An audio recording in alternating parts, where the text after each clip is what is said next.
చేతనైతే పరిగెట్టు, లేకపోతే నడు, అది కూడా చేత కాకపోతే పాక్కుంట పో, లేకపోతే చచ్చిపో అన్నాడు. ఒక హెలికాప్టర్ ఎక్కాలంటే కూడా ఒక అడుగు ముందుకేయాలి.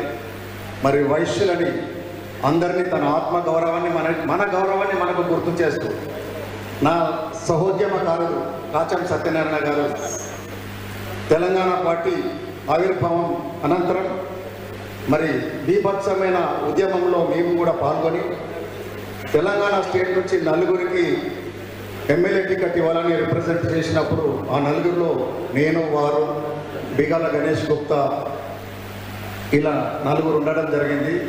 నా తెలంగాణలో నాతో పాటు కథం కలిపి అందరం కేసీఆర్ తోటి అందరం కథం కలిపిన ఒక ఉద్యమకారుడు ఒక మంచి కార్యక్రమం చేస్తున్నాడు అంటే దారిలో వస్తున్నాడంటే అన్నను ఎప్పుడు టైగర్ టైగర్ అనే పిలిచాము అంటే అక్కడ ఒక టైగర్ కనబడింది.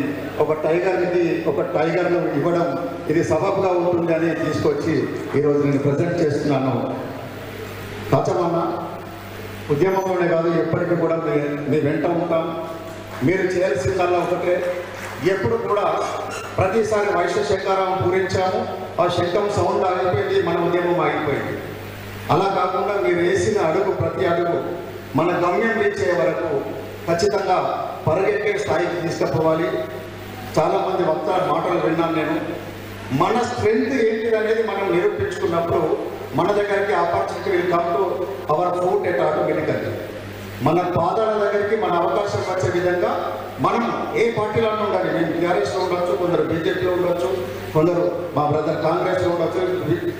ఏ పార్టీలో ఉన్నప్పటికీ మనం అసెంబ్లీలో కూర్చునే స్థాయికి ఎదగాలి అంటే మన పవర్ నిరూపించుకోవాల్సిన అవసరం ఉంది. ఏదో చూపి మన వాళ్ళు ఎవరో ముగ్గురు నలుగురు పోయి అడ్డదారిలో పోయి తెచ్చుకోవడం కాదు, నిజంగా దమ్ముతోటి రావాలి. మనం సెక్రటేరియట్ దగ్గరలో లేకపోతే మనం తెలంగాణ వ్యాప్తంగా వైశ్యులందరం కలిసి ఎమినెంట్ పర్సన్ ఈరోజు 200 మంది ఇక్కడ ఉంటే 2 లక్షల మందిని కూడా జమ చేసే కెపాసిటీ ఇక్కడ ఉన్న ఒక్కొక్కరికి ఉంటుంది. మనిషికి 100 మంది 50 మందిని జమ చేసినా కానీ 2 లక్షల మంది ఈజీగా అవుతారు. ఒకరోజు హైదరాబాద్లో మంచి మీటింగ్ పెట్టండి. అదే మీటింగ్ నుంచి డిమాండ్ కాకుండా రిప్రజెంటేషన్ ఇద్దాం. ఎమినెంట్ పర్సనాలిటీస్ ఎవరెవరు కంటెస్ట్ చేస్తారు సత్తాన్ని అన్నాడు ఇంతకుముందు పోటీ చేద్దామంటే నలుగురు కూడా రాదు అండి. నలుగురు కూడా మనం పోటీ చేసే కెపాసిటీ లేనప్పుడు మనం అడగడం బదనాం చేసే పరిస్థితుల్లో మనం ముందు మీరు ఎవరెవరు ఎమినెంట్ పర్సనాలిటీస్ ఉన్నారో ఎవరెవరు కంటెస్ట్ చేస్తారు, ఏ పార్టీలో కంటెస్ట్ చేస్తారని ఒక లిస్ట్ తయారు చేయండి. సత్యన్న గారికి నా రిక్వెస్ట్ ఏంటంటే తయారు చేసినాక ఆ మహాసభ నుంచి 1 లక్ష మందిని గ్యాదర్ అవుతాం.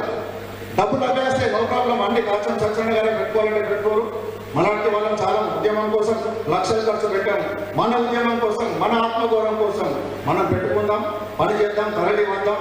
హైదరాబాద్లో ఒక మంచి గ్రాండ్ మీటింగ్ అరేంజ్ చేయండి. ఒక వాయిస్ పోవాలి, వైశ్యులు ఇలా ఉన్నారు అంటే మన స్ట్రెంత్ మన దగ్గర మనం చూపించినప్పుడే ఎవరైనా మనం అడుగుతారు, లేకపోతే ఎవరు అడగారు మనం నోబడీ కేరస్. మనం స్ట్రెంత్గా లేకపోతే సంఘాలు ఉండని ఎన్నికలప్పుడు సంఘాలు జమ అవుతారు, భోజనం చేసి పోయిన తర్వాత సంఘాలు మర్చిపోవడం కాదు. ప్రతి ఒక్క ఇష్యూలో రెస్పాండ్ అవుతూ సొసైటీలో మేము ఉన్నాము, సేవకే కాదు సైనిక రంగంలో కూడా మేము ఉన్నాము, మేము కష్టపడతాం, పనిచేస్తాం, మా దగ్గర తీరంతో ఉంది అని నిరూపించుకునే స్థాయిలో మనం ఎదుగుదాం. ఈ వేదికను ఏర్పాటు చేసానికి తొలి అడుగు వేసిన ఆచరణకు మరొకసారి అభినందనలు తెలియజేస్తున్నాను. Thank you very much. ధన్యవాదాలు.